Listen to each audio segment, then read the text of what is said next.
Waspada. Halo, Lanjut. halo sahabat budaya, selamat datang kembali di podcast Belajar Budaya Nusantara.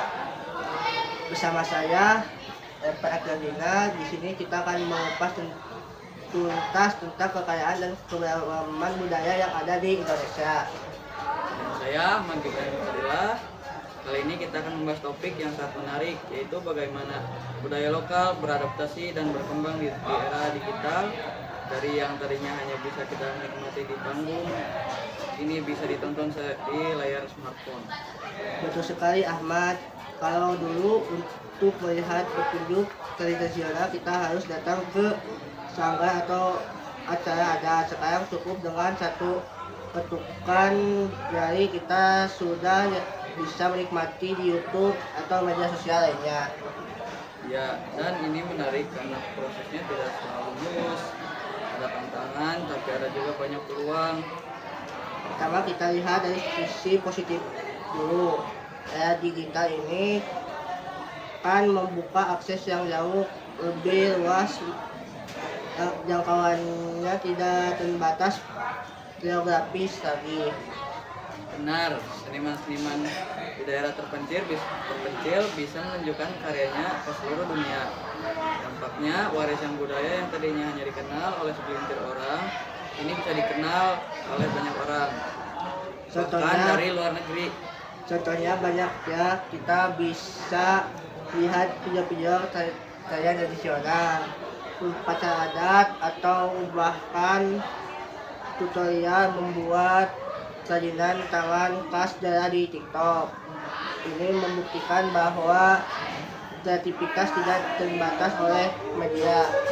Tapi di balik kesulitan itu semua, ada tantangan besar.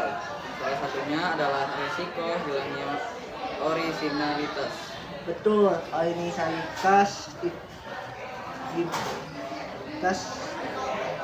Bosman. Coba bang. Anjing. Til.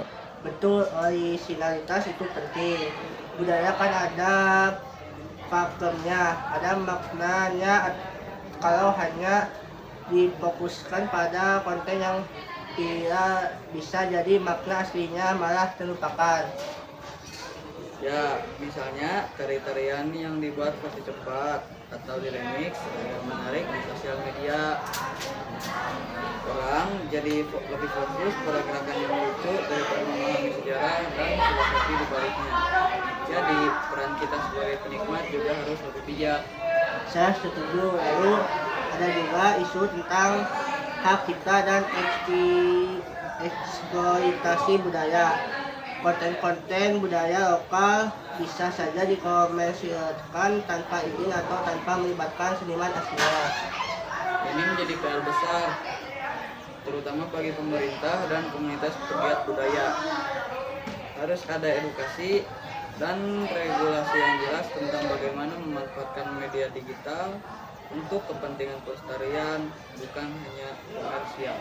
Nah, di era digital ini kita bisa melihat adanya kolaborasi yang menarik. Misalnya seniman tradisional bekerja sama dengan animator atau konten kreator untuk membuat konten yang lebih modern. Ya, ini salah satu solusi yang kreatif. Dengan begitu, budaya lokal tetap relevan di mata anak muda. Bukan berarti budaya harus diubah total, tapi cara penyajiannya yang bisa disesuaikan.